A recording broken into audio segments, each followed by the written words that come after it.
Okay.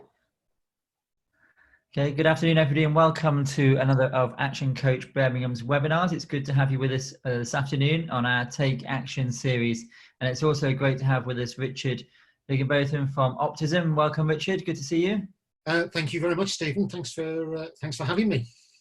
No, it's great to have you. We've been doing a number of these webinars focusing on different aspects of our business and how we can take this time, this opportunity that we've all got right now to work on our business rather than the daily grind of working in our business. So we'll come on to that shortly, but it is good to have you with us. Just by way of an introduction, if this is your first time joining us on one of these lunchtime webinars, it's great to have you with us. We're broadcasting both on Facebook and via Zoom today. So if you're on Zoom, I can see a number of participants joining us already. Please do put your contact details in the Q&A box. And if you have any questions throughout the webinar, please do share those with us as well. We also have a bit of a competition within Action Coach to see who can reach the furthest on these webinars. We went out to Vancouver earlier on in the week, and we've had people listening in France as well. And yesterday we had participants in Cornwall. We are Action Coach Birmingham, but we want to reach out to as many business owners right now to help you get through the challenges that this virus is giving us all. And the virus has no boundaries and no borders, and neither does Action Coach right now. We want to reach out to as many people as we can. The one question and the one thing that keeps coming up again and again in the conversations I'm having with business owners is about your plan. And right now it is about planning for your business. It's about planning for your marketing and also making sure you've got a really good grip of your cash flow as well. But I'm a big fan of Blackadder, and Richard heard me say this earlier on today, but I always love it when Baldrick says to Blackadder, "Fear not, sir, for I have a cunning plan." So it is, hopefully you'll get some information today, you'll from the conversations Richard and I are going to be having. It'll give you some ideas of things you can put into action and plan for your business going forwards. As I said, it's great to have Richard with us. There's our contact details. So my name is Stephen Charman. I work for Action Coach in Birmingham. People often ask me, what do Action Coach do? Well, we are a business coaching firm. The second question I always get asked is, well, what is a coach?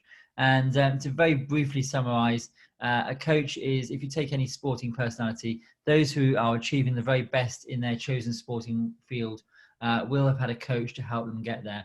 That coach doesn't teach them how to play their game. So Eddie Jones does not teach the England rugby team how to play rugby.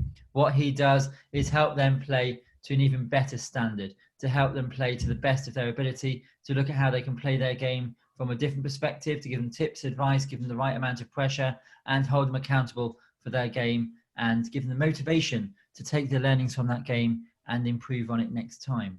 So we do that very similarly, but in the business world. So we're working with business owners, business leaders, in helping them drive their business forwards now more than ever. And I'm just going to hand over to Richard. You probably want to, I'm sure, want to introduce what you do, Richard, and yeah, tell us a bit about OPTSM. Yeah, well, thanks again, Stephen, for having us along. So OPTSM, I guess, the easiest way to describe what we do, we're consultants that do.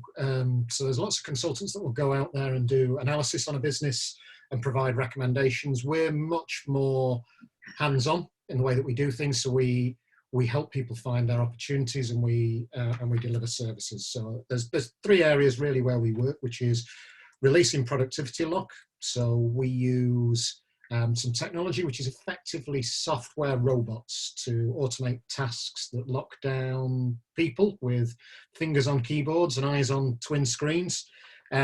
We're also helping them release their revenue lock with more effective sales and marketing processes, and growth lock, we're in helping them identify new revenue streams. Brilliant. Thank you, Richard. We'll come back to a lot of that, I'm sure, very, very shortly, and think about how you can reflect on your own business and the processes that are within it. Before we get stuck into our conversation, just to what can you expect from today? And there's a light bulb on the screen there. I hope, and I'm sure Richard would agree, that today you have lots of light bulb moments. In Action Coach, we refer to those as BFOs, blinding flashes of the obvious. And you're probably asking, well, what is that exactly? And the best way to describe it is that it's sort of that aha moment when our brain makes a connection between two previously known bits of information or something new that enters into our mind, and we connect it with another bit of information we already have, and that light bulb goes on. You've got that sort of aha moment where the circuit is connected, and you suddenly realize that what you're hearing can be adapted in a different way, or you can do something with the information that we're sharing with you today. So I really do hope that you have some of those moments today and the light bulb goes on for you. I would also encourage you very briefly, if you're homeschooling, to grab your kids' colouring pens right now. Grab their felt tips, because we do have two sides of the brain. We have the artistic side, which I have to say is probably more my leaning, although I'm not a Vincent van Gogh. And we have the theoretical, logical, numerical side. And the reason I encourage you to take notes in full colour is when you come back to your notes tomorrow or the next day, if you've annotated them, used a bit of colour, done some drawings alongside, those notes will make so much more sense. I've still got my textbooks from university days when I've written and drawn in the corners of the pages and annotated them, and I can still make more sense of those textbooks now than perhaps I could if I'd just written in black biro a few words beside. So I just encourage you today to nick your kids' biros or nick your kids' colouring pens for the next hour, and to take some notes, to note down what Richard has to say and what I've got to share with you, and hopefully, you know, that'll help you in terms of reviewing those notes when you come back to them later on. Just before I get back to sort of talking about process and transition, I just want to say we've got Emily in the background just monitoring our question and answers. So thank you, Emily, for being with us. If you are listening, please do put your questions in the Q&A box or put them on Facebook in the comments box below where we're broadcasting. If we can't get back to you straight away, absolutely, we'll answer your questions and we'll reach out to you straight after the webinar, either Richard or myself, depending on what the question is. But please do put your questions, to submit them during the webinar today, and we'll do our very best to answer those for you. But also, again, love to know where you're listening from, just to make sure I can keep that crown of the furthest distance. But so what we're here today to think about smarter processes and to think about the opportunities this pandemic is offering to us all in terms of our business. And many people have talked to me about the challenges in their business, and I completely recognize that for every single one of us, including ourselves here at ActionCOACH. You know, now is a challenging time, but it is all about the decisions we take right now, whilst we've got a bit more time on our hands to work on our business, that will affect and impact how our businesses are driven forwards in the future.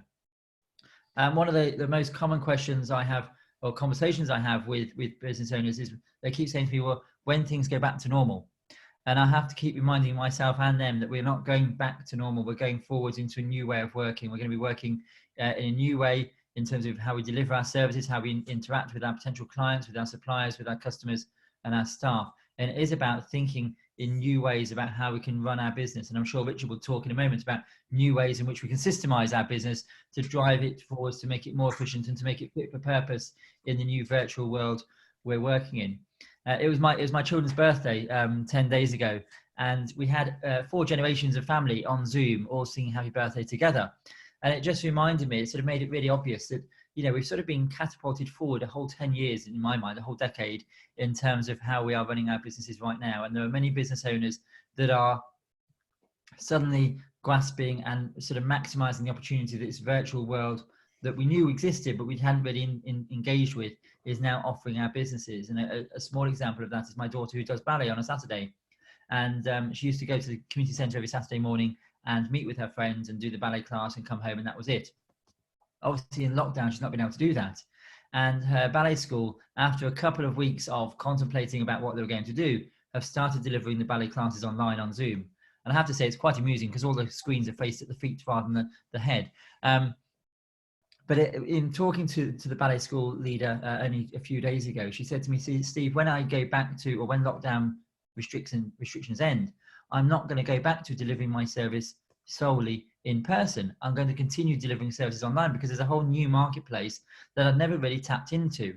And she's had to think about new processes, new systems, and new ways of working to enable her to open her marketplace. But actually, by pivoting her business and pivoting her marketing, she's opened up a whole new opportunity for her and her business. But transition isn't always as simple as that. And I just want to share this slide before we go on to processes, to remind ourselves that actually transition is a challenge for every single one of us. And we may all recognize ourselves at some point on this process of transition. I remember going back a number of weeks now before we went into lockdown, and people were saying, well, why aren't the schools closed? Why are we still having to go to work? Why haven't the government done anything? And then actually, once those lockdown restrictions were put in place, when they were announced, the impact of those on our businesses, you know, we weren't able to go and get a takeaway. We're not able to go and shop at the supermarket in the same way that we used to be able to do before. We're not able to go down the pub and meet with our friends. We're not allowed to meet with our extended family. The impact has been huge. So it's really important just to recognize where you are on the journey, the impact it's had on you, but equally the impact it's had I'm sure, on your staff, your colleagues, your customers, your suppliers, and to make sure, or to remind yourselves, we must always remind ourselves that our staff and our colleagues and our customers might be on a different place on the journey to us. And it's really important to think about the decisions we're going to take now in terms of our business, because what we do now, as I said earlier, will impact on how our business grows and thrives into the future. And so do think about mental health, think about, where you are on the journey, think about your staff and your colleagues, and we need to make sure we reach out and support each other going forwards into the future. But there is a future full of opportunity. There's absolutely an opportunity to grow our business, to drive our business forwards, and to make sure we take make the most of this opportunity right now in terms of time out of our business to work on our business. And as Richard knows, I could do a whole hour's webinar, if not longer, just on this one slide. But I need to make sure Richard, who's waiting patiently, has an opportunity to speak. But one of the key things we want to talk about this afternoon is about systemisation and how you can change your business to make it fit for purpose, to ensure it's fit for purpose going forward. How can you pivot your marketing? How can you pivot your processes in your business to make sure that they're efficient and that they are fit for purpose going forwards? And just before we started the webinar, I was saying to Richard, there's many colleagues I know that have had to take time out of work for health reasons, very short notice. And I know business owners that have lost staff because they've gone home, they've had to take they're showing symptoms of COVID-19, sadly. And, thankfully, many of those people have survived and are fit and well again. But we are losing staff at short notice. And it just highlights to me how important it is to make sure we've got a good understanding of all the processes, all the systems in our business, so that when that does happen, we can continue to run our business. We've got some continuity plans, and we've got some sort of buffer in place, a process in place to make sure we can continue driving our business forwards. And so I'm going to sort of pass over to Richard, because that's his area of expertise in terms of systems and processes, and making sure that we're reviewing our systems and processes on a regular basis. But Richard, I'm going to let you take the conversation forwards. I'm sure there'll be questions that come in, and let us know what your thoughts are on systems and processes in our business, how we can make our businesses smarter right now. Well, thank you, Stephen. I guess when I come back and think about why why Optism is what it is, and why we come back to the making life smarter as our call to action. It's like a lot of things. I'm reminded of those rollickings that we get from our mothers when we're little, of always half a job. I was always looking for is there a way that I can make this a little bit easier? Is there something I can do that will save me a little bit of time, a little bit of effort in how I work with this? So really that's really about getting better processes. Is there something you can do better that will release your resource, thinking time, people time, cost, risk, all of those different pieces? Now there's a world of a lot of libraries of literature written on kind of process control, statistical process management, Lean, Six Sigma on the right ways to do it. And it can make it seem incredibly complex, or make it seem like you need a lifetime of learning to be able to do it. But actually, if you think about it, it's what we have to do every day. And certainly in a small business, we're always thinking about how we get things done. I guess the difference is being able to take a slightly elevated view in that and start thinking about, how can I do that better? How can I do that smarter? One thing that the crisis has done for a lot of us is given us new fires to fight. So we've suddenly had to work out how we manage with people in different places, which forces you to think, well, how do we get this done in a new way of working? Now, that's an exercise. Presenting ourselves with those scenarios are really where we start to generate and stimulate the ideas to create a new and better way of working. So we kind of encourage clients. We're often brought in to solve a problem. So how do I get this done? How do I achieve this? One of the things that when we start looking in workshops with clients and start analysing, to use a horrible consulting term, their operating model, but the way that they get things done, is encouraging them to take a fresh look at how they do it. Now, often the challenge that we're brought in to help them with is, how do I do it faster, or how do I do more with the same or less resource? That's great. That's a really good objective to start sort of thinking about the processes.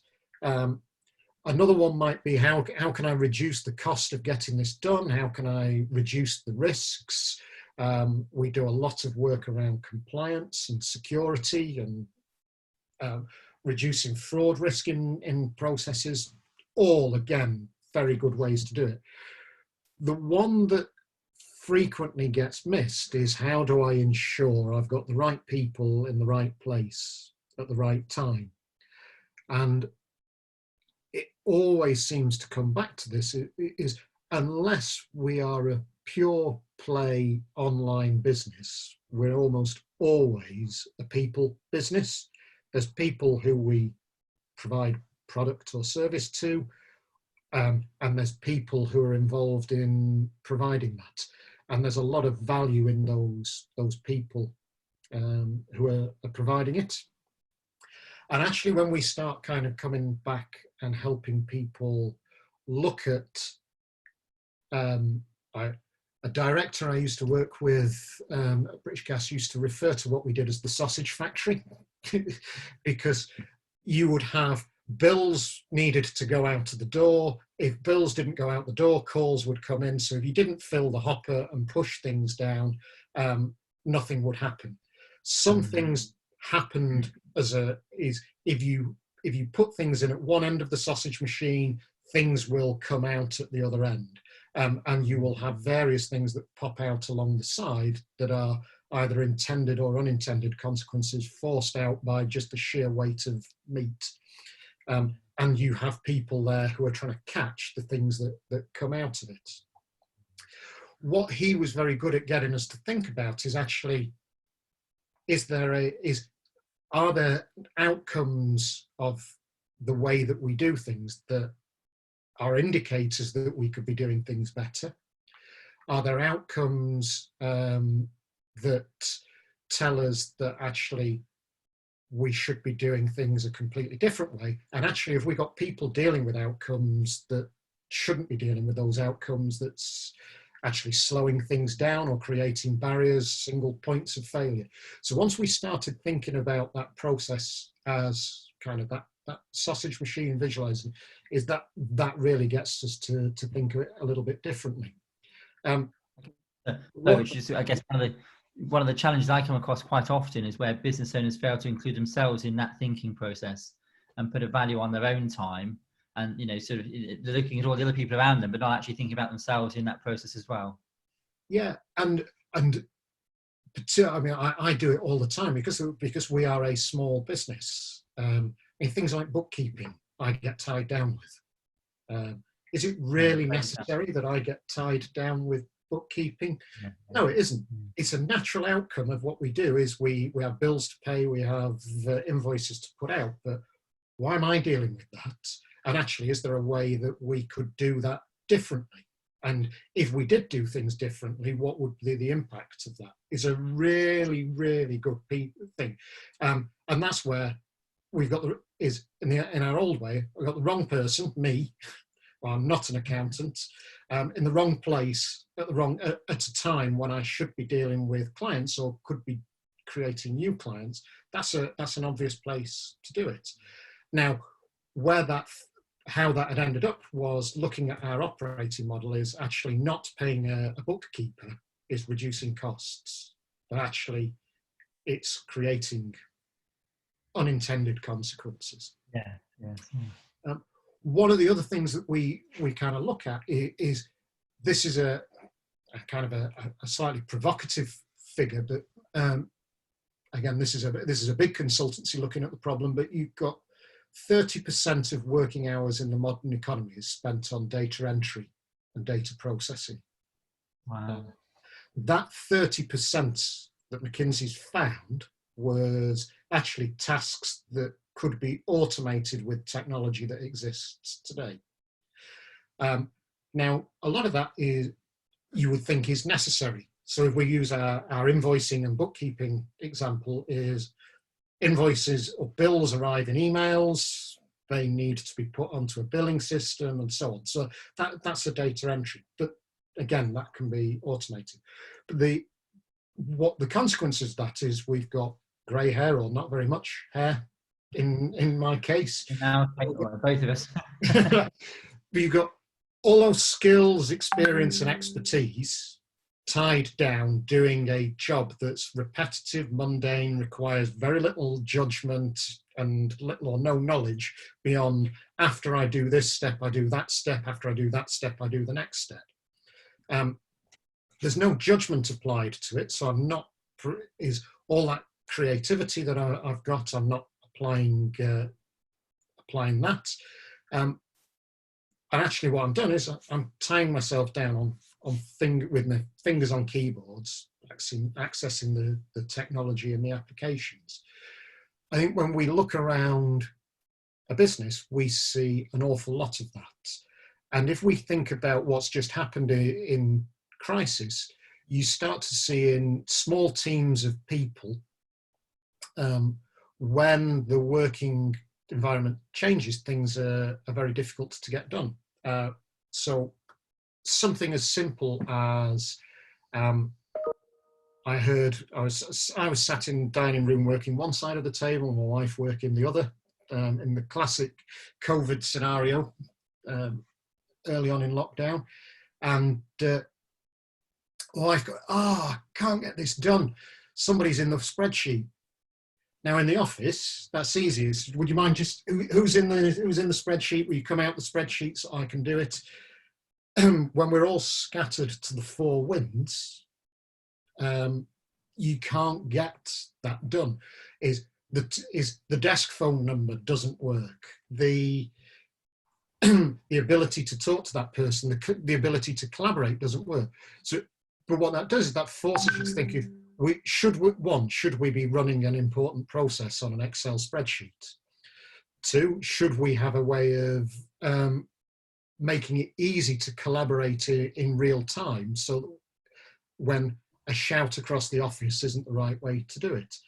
And actually, phone numbers are great. It's the way that we've been used to doing things, but actually if we were using a collaboration tool like a live chat, that could be a really easy way of kind of spotting and doing it without interrupting people in the way that you could do with the telephone. If we look at a more stark scenario, is what happens when the lights go out? Is suddenly we're having to kind of access tools remotely. Which processes aren't getting done? So which I guess we all find ourselves now, isn't it? You know. Yeah. And so there's a small business that we know in Manchester that our technology partners work with, and they have a subscription product. People pay for it on credit cards. They pay for it on PayPal. They've suddenly found that they've got an enormous backlog of payment processing that wasn't getting done because they had a couple of days where they weren't able to access systems. Now they provide a discount card for people who have applied for online banking products. Well, what's going to be happening to anybody who's in lockdown? Who, okay, I've got my discount card. I'm going to use it here and now. So then they've had another backlog that's happened as a result of the first backlog, which is people complaining. And so they've got people who are trying to adapt to new working environments, new situation, already finding things difficult, who are now getting more tasks to do than they expected to do, and not able to get to other tasks, and it becomes a snowball effect, a compound effect. Now, those are exactly those processes where taking a step back and saying, well, actually, is processing rejection emails from PayPal something that we really want a human doing? Is there a way that we can get technology to do that? It's a technology product, a technology notice, and it's another technology system that needs updating. So those then start to give opportunities. The volume isn't high, but the consequence of not getting it done within hours of receiving it are potentially high in the knock-on effect. So those kind of processes are exactly where that thinking through that stuff really works. We work with a lot of companies who are, I guess, trying to achieve the returns that they set out to in a systems change. So they've made their case, they've thought through introducing a new CRM tool, introducing a new billing tool, an operational system, and that's automating those workflows, it's bringing them through, but actually it's not delivering quite what they set out to. They've still got people that they thought they were going to be releasing. And when we come and have a look at it, what they do, they create a new type of resource. And I think in small businesses, it's the job that we do quite a lot, but you start to find these important people who are there. If they weren't there, nothing would happen. They know everything about everything. They know exactly what's going on at any particular moment. And we talk about them being swing resource, is because they turn their hands to everything. When you sit down and analyze what that person does, they're maybe doing 10, 15, 20 tasks every day. And if those tasks didn't happen, the business would fall down around them. But when you look at what those tasks actually are, there's very little judgment actually involved in it, and they become a single point of failure. They become that point where nothing can happen unless Jane is there, and Jane may have some people that help her, but yes. Yeah. Well, we at ActionCOACH talk about, the aim of any business owner is to have a profitable enterprise that works without you. Because if the business is more reliant on you as a business owner, you haven't really got anything to sell on as a viable product or viable business when you come to want to retire or take a different route in life. So it is about how can you put systems and processes in place. So if you were to call in the office tomorrow, Richard, and say I'm going on a 4-week cruise, the business would still work. It would still operate without Jane being there to do the bookkeeping, whatever else it is that he's doing. And I guess that's the importance of it, isn't it? It's working towards that day by day. And actually, it's somebody with that degree of knowledge about the business and the way that it works and the way that services need to be delivered. They're the perfect people to start innovating new ideas. Absolutely. But they're tied down with their knowledge, their innovation, because they've got their fingers on keyboards. We tend to talk about that as productivity lock, busy being busy, and it's kind of you can invest in technology to do it, but it has months to deliver. You have to go through analysis, specification, testing, and there's a risk that the project's going to deliver. And then what people find is they implement a system and there's still stuff that's left over. So they're the typical tasks that Jane or we end up picking up because they're left over. You often find that there's consequential tasks. If we need to check something before it goes to the next stage, so you create a new process, which is perfect for the Jane person to do.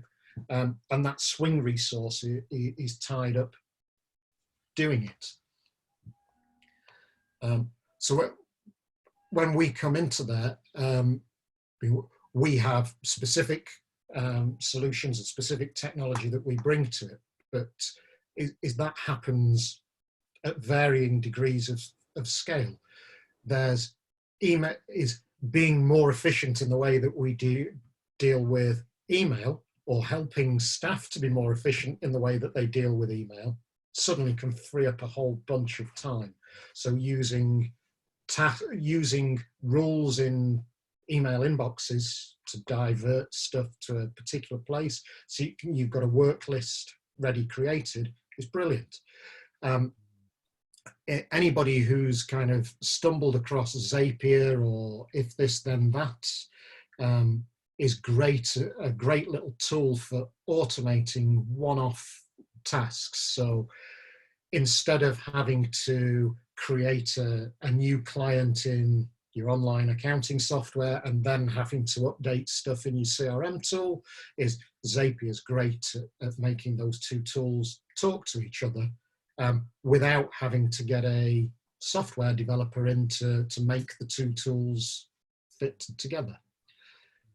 So, Richard, I've got Simon in Solihull sent a question. You may be coming on to this anyway, but he's asking, any advice and guidance on which tasks are the ones to where to start in terms of automation and systemization, which tasks to focus on first in terms of releasing that time that you've talked about? Well, it's repetitive rule-based tasks. Is anything that somebody's doing that requires it. A great example, we have a health charity that we work with. They have a help hub, 10, 12 people in that help hub, and that's where they deal with the inbound calls, that they're coordinating caseworkers out in the field. But that's also where all the inbound referrals come from healthcare professionals, and they'll arrive in on an email. There's a lot of information on there that needs to be loaded onto operational systems. But actually, when you break down the task, it's somebody receiving an email, opening an email, taking the information from one form, putting it into another system, and updating that system and moving on. The amount of information in there, it takes people kind of anywhere between 10 and 15 minutes to log all that information. In that help hub, that was 30–40% of the actual resource at any one time was being devoted to delivering that task. And that's something where, okay, that's something that you should look at straight away, because then that's more people being released to help people who are in need, or and is in a small business. That could be cost that could be saved. So those tasks, I mean, we deploy a software robot. We call the robot Joe, because it helps people to get their head around. Joe is just a resource, but it's those tasks that are opening email, repeatedly having to open email and attachments, logging into different applications, moving files and folders around.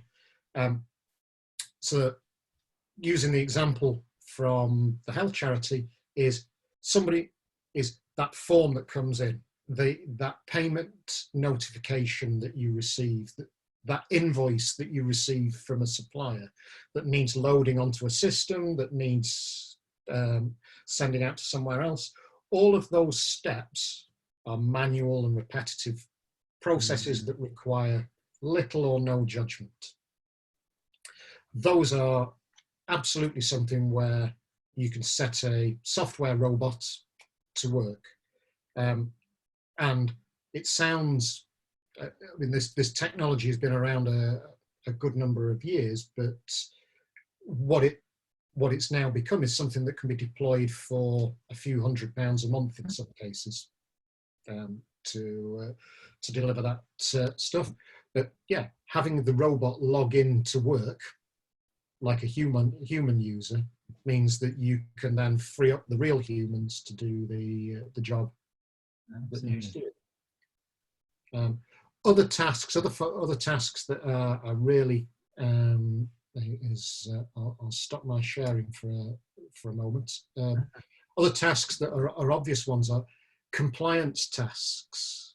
Are a very obvious place where, because it needs doing, you get a human to do it, but actually the activity when you break down that activity, doesn't require a huge amount of skill and judgment to do it. And so those are ones where, yeah, if you can get a system to do it, if you can get a robot to do it, or if you can find a different way of doing it, there are often places where a big gain can be made. Look, is security, those kind of where there are security risks. Often those processes have been laid out to meet the aims of security, but actually when you come back and look at it, they slow down a service. I mean, we've all done it. We've all requested something from a bank or something, and we've been tripped up by the data protection steps that they have to go through. And yes, it's there to protect us, but actually their process is no longer serving us, it's serving them. And it's so rethinking that process means that you can make things better for the client, you can make yourself easier to do business with, and actually you can reduce the cost. How many call center minutes must be taken up in banks reading out statements, annoying customers with inability to deal with stuff? Those are places where a little bit of innovation can suddenly make things a lot smoother, customers happier, and take out a big swathe of cost. Fantastic. Richard, there's a couple of questions that have come in, and well, these two actually relate to human interaction to robots. One is from Paul, still listening, Paul, so that's great. And that's about, isn't just having robots getting rid of people. Another one from Claire on a similar line, how do existing staff respond to your business or any business putting robot systems in place? So yeah, two questions around the human interaction and human response to systemizing robots in place. It's a really powerful question. And yes, if it's not properly understood what the robot is doing and how the robot is working, it's inevitable. Oh, the robots are coming, and they're going to come and take our jobs. They're going to take everything away. They're going to take over. Actually, in Tesco when they did self-service, and there's this big thing about, staff we're going to lose staff. You lose the human interaction. But yes, it's that ongoing debate.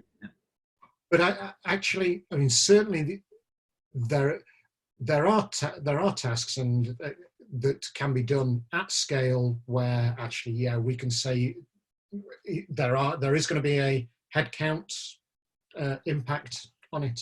But actually, what humans start to realize is that the robot is taking away the parts of the job that were making them feel like robots. Yeah. So actually, it's improving the job that they're doing. Anecdotally, something that we did with a client, we did a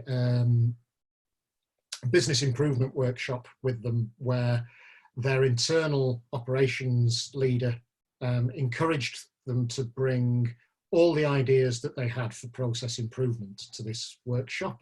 And the sum total of a team of 9 people generated 12 process improvement ideas for this workshop. Wow.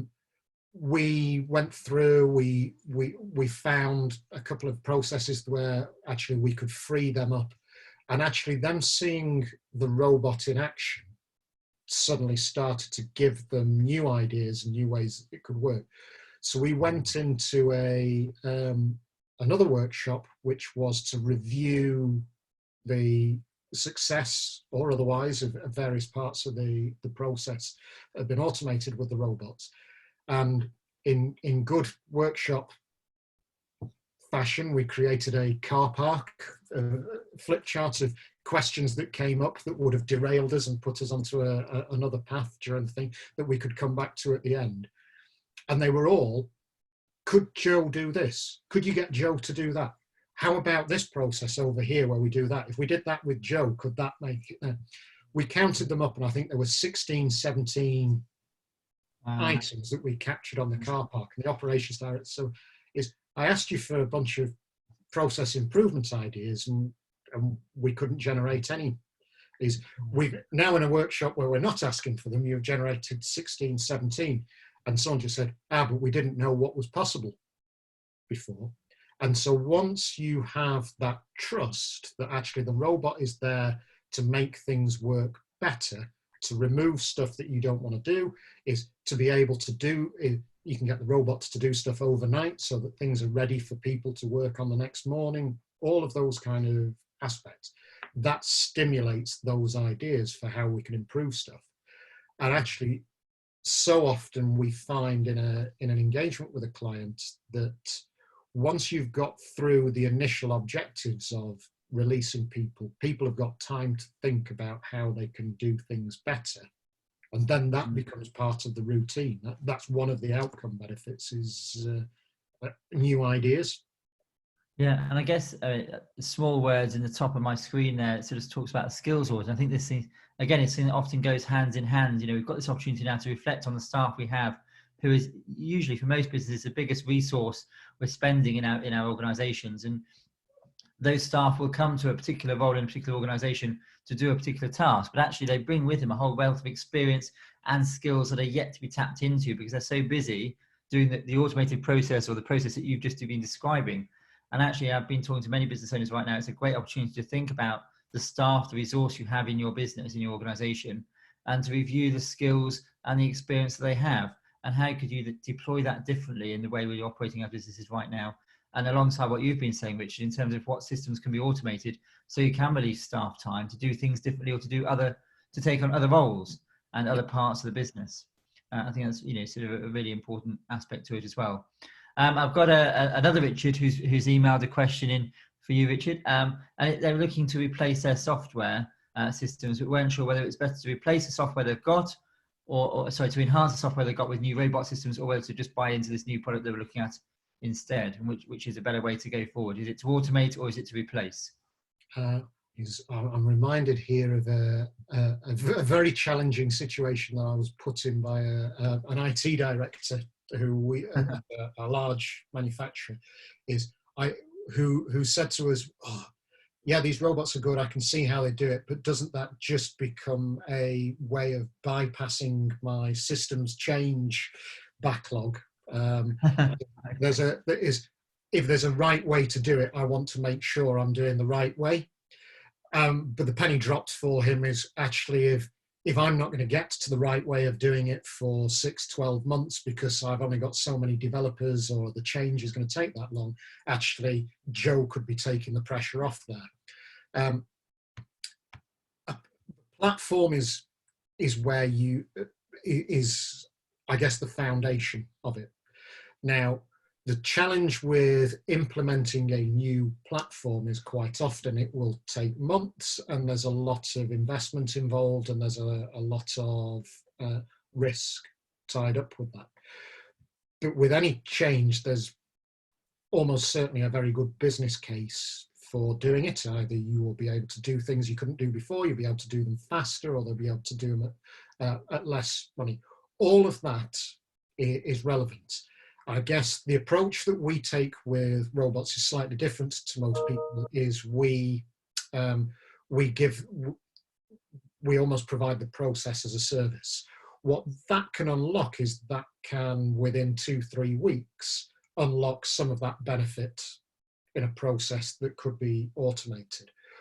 What that can then do is then release some capacity to look at how that system can be best implemented. Right. I've been involved in many big system changes where some very, very well-paid consultants have devised what the system shall do. It's gone through analysis, specification, development, testing, it's been rolled out. And then the staff who are there doing the job say, why is it doing it that way? That's wrong. Because it was the staff that knew what actually does happen. So being able to release some capacity for thought before a systems change is a benefit. But absolutely, and it always depends on the change that's taking place. But if a workflow can be automated so that it all happens within a platform with the lights out, that's the right way to do it. There's much less risk, and it's locked down. But if that's going to change frequently, then you're going to have a change overhead that you take on. And that's then where actually systems change and robots, it's exactly what we're doing now. Is we put a system in and we have people around the outside of it. Is, well, actually it's systems plus robots plus people, that it's optimizing that mix of technology is the right to go forward there. Great. No, that's great. Thank you. And I hope that answers the questions that have come in. I'm just going to check with Emily. Emily, are there any other questions that I might have missed or comments that have come into to either myself or Richard? Not really. I think you've picked up on all the comments that have come in so far. Great. Okay. Well, thank you. Well, no, it's been really interesting, Richard. You know, it's just highlights to me how much opportunity there is for a business right now to review review systems. And I guess the starting point, you may have a different view, Richard, but the starting point is to go through your business, every aspect of your business, and just to try and reflect and note down the systems and the processes you have at the moment. What systems do you have? What processes do you have? And think about how your businesses operate without those. And then look at, then talking to somebody like yourself, Richard, or ourselves, and thinking, well, how can I start to automate and systemize those to get better use of my time, my staff's time, and think about how we can, use that time to then drive your business forward in a different way, and how you can release that opportunity really to release finance, release the capital that sits behind it to invest in your business in different ways. And it's the classic, how do I make best use of the resources that I've got available to me? Absolutely. Is that question to keep coming back around.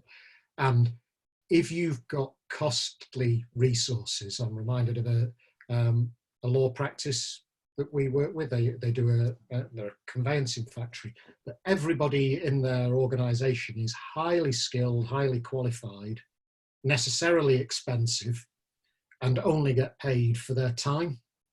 Yes. Yeah. And once the penny dropped for the managing partner in there, is actually right. That is a bit like the skills audit that you think is actually how do I get more billable hours, or how do I get I could earn more billable hours per day than there are billable hours available if I was able to create capacity for these people. And that's then suddenly that's a mind-blowing moment and a great stream of thought to keep mining for new ideas.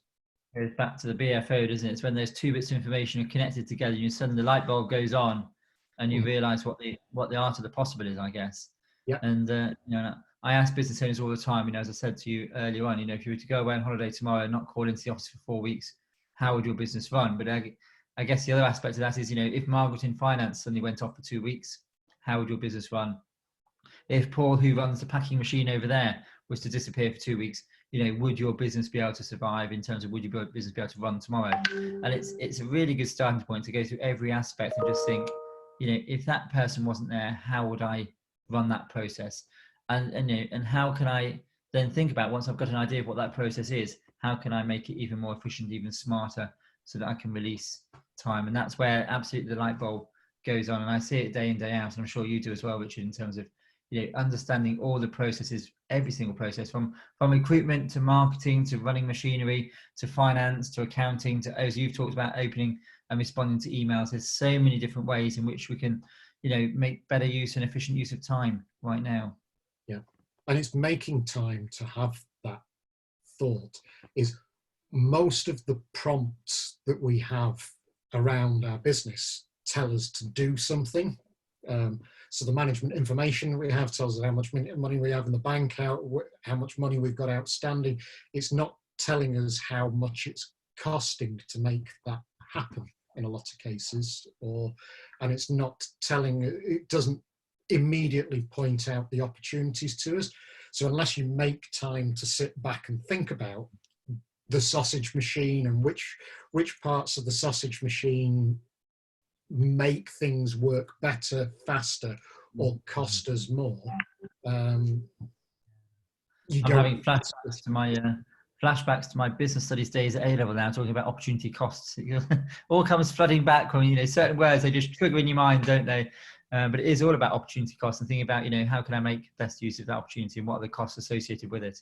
And absolutely, I'd appeal to any business owner, you know, watching us right now, you know, think about your own costs in your business, think about how much it's costing you. And if there's a system or a person that can do that cheaper and more efficiently than you yourself, you need to be exploring that and making sure you're making best use of your own time in your business so that you can work on your business rather than in it. And as both Rich and I have said this afternoon, you know, we've got this opportunity now, like it or loathe it, we've got this opportunity where we can spend time on our business. The most common question or response I have when I'm trying to talk to business owners is, I haven't got time. Well, now, you know, even as we were talking earlier on today, even if you're not driving to the office and you're working from home, you're still saving that driving time, you know, to work on your business today and tomorrow and going forwards. So are there any more questions coming in, Emma, or anything else you want to add, Richard, before we wrap up, really? But it's been great having you here with us this afternoon.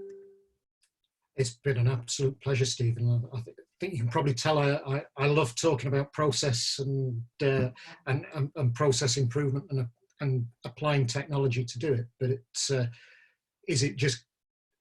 I think it's that, as my mum would say, always half a job, always finding a way to get it done a little easier, to give you a bit more time playing sport or whatever it was I was doing. But it is that ethos that we had when we wanted the extra hour in bed and could figure out a way to do it is actually not a bad thing to kind of apply to making life better, making life smarter in the way that we work. Absolutely. And I remember my parents always saying to me, there's only two things that are certain in life, which is just death and taxes. But actually I would add a third, and that is that time is infinite. You know, we don't have a limited amount of time, and if we can make better use of that day to day and, you know, have more time ultimately by systemizing your business, it's also about work-life balance and making sure, I go back to where I started in terms of, you know, mental health and looking after each other and ourselves. You know, if we can find a way to systemize our business smarter, you know, smarten up our processes and make better use of the time that we have limited every single day, we can then use our time as some people have this week by going onto the golf course at 2 meter distance. But, you know, we can think of other ways in which we want to use our time, because I can guarantee that every business owner I talk to, and I'm sure I'll include you in this, Richard, we didn't go into business to work a 90-hour day or a 90-hour week. You know, we got into business to achieve a goal and a dream, and to do that as efficiently and as effectively as possible. You know, we want to have time with our family, we want to have time with our friends, and we want to have a quality of life as well as having a successful business. And that's where you, Richard, can help. And it's about systemizing your business and making sure we've got the right processes in place, whether that's a robot or whether it's reviewing the staff and the systems you've got at the moment. You know, there's an opportunity right now to do that in our business. So just before we finish, Emily, is there anything else, any other questions I might have missed, or any other comments or feedback? I think Emily's maybe got a technical, I'm not quite sure. Is Emily there? But I was just going to ask as well how far we've reached this afternoon, whether there's anybody's put on in there where they've been listening to us from. But I'm sure we'll get that information as we finish the webinar. But thank you so much, Richard. Our contact details are on the website. Richard, if anybody wants to contact you, is that the best way to get hold of you? What can you offer initially in that conversation? What we want more than anything else are conversations. Give us a problem, give us a challenge. Tell us what you want to do. That's always the start point that we have. We're a problem-solving organisation, and if we can do it through an engagement, brilliant for us. But it is actually, if it's a problem that we can show you how to solve yourself, even better. Those simple ones are often very nice just to be able to do with a tiny little bit of advice and pointing in the right direction. So yes, drop me an email, ask me a question. Brilliant. So yeah, absolutely, get in contact with Richard. He likes to solve your problems, and you know, do get in contact with either one of us if you found today useful and you want to take the conversation further. You know, contact us both by email, and we'll then love to pick up the phone and have that conversation in more detail with you. And for the benefit of those who've joined us later on in this webinar, we are recording it. It'll be on our YouTube channel, and we'll make sure that both my contact details and Richard's are in the notes below the video online. and we'll also place those on Facebook as well. But it just remains me to say thank you to Richard for joining us this afternoon. Really appreciated you giving up your time, Richard. I know we've said how precious time is, so thank you for giving your time to us this afternoon. And we hope that you've found this afternoon's webinar useful, beneficial, and just remains me to say thank you. Do stay safe, stay well, and we look forward to you joining us on our next Take Action webinar, so you can lunch and learn and help grow your business and take it forwards. Thanks so much, everyone. Take care. Have a great day. Thank you, Stephen. Thank you, Richard. Bye-bye.